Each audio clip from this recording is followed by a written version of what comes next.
And this is new tonight. As our growing Idaho continues to grow, we often hear about the lack of affordable housing, and it's hard for everyone impacted, especially those in resort communities. Businesses in Ketchum say they're having a hard time hiring people because there's simply nowhere affordable in town to live.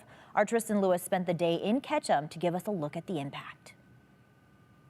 People working and living in the city of Ketchum say growth and housing issues are nothing new.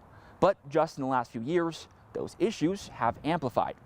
And they worry if something isn't done soon to address them, parts of what makes Ketchum a community may disappear.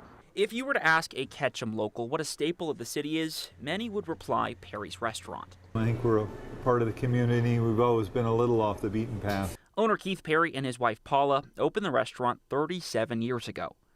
We're the kind of local place, kind of a Cheers kind of place where you see the same people every day. Since then, it's just grown.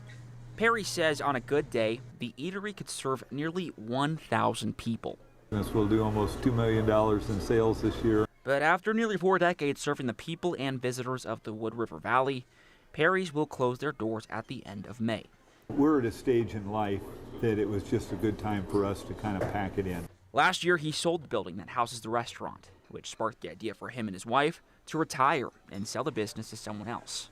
But as it turned out, after looking for 9 months, there just isn't that person around. Perry says there's a few factors as to why. Money, and it's a time commitment.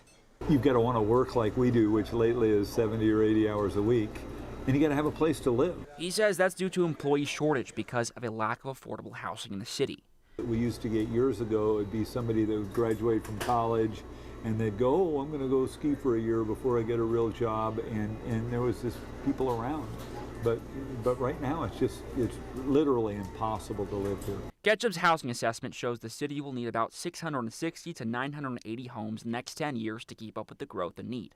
If you're a working person, if you don't show up with a lot of money or a trust fund, it's becoming almost impossible to live here. Patty McEvoy with Backwoods Mountain Sports in Ketchum says his business is seeing similar challenges. They are making good money, but it's just difficult to hire and keep operations at standards. I've been trying to hire a new full-time head bike mechanic for 2 years now, and I've had a number of phenomenal candidates who are wonderful people who desperately wanted to move here, wanted this job, wanted to work here, and literally at any real world price could not find somewhere to live. With prices on housing increasing, it's even having residents of Ketchum have to decide whether this is a place they can continue to live for the future.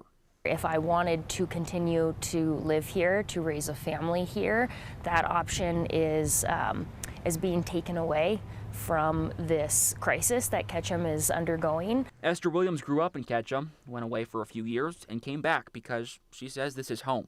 What I've seen happen in the last 2 years is a lot of businesses long-term that have been kind of the backbone of this community start to either close up shop, shorten hours. She says a lot of the retail and restaurant staff are having a tough time finding places to live that are affordable. I myself, with the income that I make off of owning 2 businesses here in Ketchum, am still under a bracket where I cannot afford to purchase at what the local rate is. While Perry says there are current struggles the city faces, he adds he's hopeful. With the new Bluebird Village and the ballot measure that would increase local option taxes. If passed in May, it would increase taxes on things like retail sales and lodging. That money would go towards the city's housing plan to fund and build more affordable units around town. I just think having a significant amount of workforce housing in Ketchum contributes to the vibrancy of the community. Reporting in Ketchum, Tristan Lewis, Idaho's News Channel 7.